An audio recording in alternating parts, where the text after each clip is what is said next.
मित्रांनो, मी दिलीप अरुंदेकर. आपण आता कर्नाटकमधील येळ्ळूर गड जे आहे बेळगावमधील तिथं आहे. येळ्ळूर हे मराठी भाषिकांचं ॲक्च्युली गाव. या ठिकाणी जे गड जो आहे या ठिकाणचे जे नागरिक राहत होते ते सगळे मराठी भाषिक होते. इथं मध्ये तुम्ही ऐकलं असेल एक आंदोलन झालं, मराठी भाषिकांना दडपून काढण्यात आलं. आणि हा जो किल्ला आहे हा येळ्ळूरचा किल्ला, याला राजहंसगड म्हणतात. तुम्ही पाहू शकता, माझी आई, माझी मावशी हे लहानपणी जेव्हा शाळेची सहल असते ना त्यावेळेस इथं या गडावर आले होते. मी म्हटलं आता तू लहानपणी आली होती तर आता आपण पुन्हा एकदा बघू की नक्की गड कसा आहे ते. तुझी काय आठवण आहे का? बालपणीची आठवण. नंदाळी बाबा होते, त्यांची आई 101 वर्षाची होती. त्यांना बघून आम्ही नमस्कार करून इथं आमची ट्रिप हे केलो. तुम्ही बघू शकता गड. या ठिकाणी सिद्धेश्वराचं मंदिर आहे. तुम्ही बघू शकता शिवाजी महाराजांचा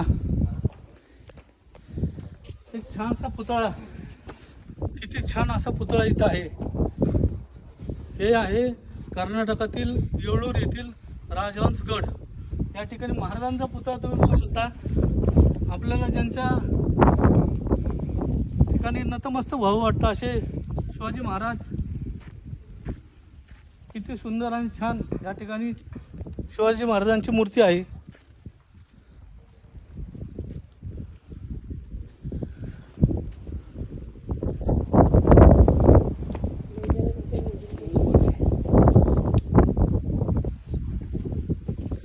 ही जी मूर्ती आहे महाराजांची ही साधारण 30 फूट हाईट आहे.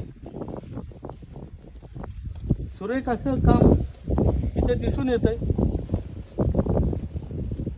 ही मध्ये जी आहे ती विहीर आहे, ही गडावरची विहीर आहे.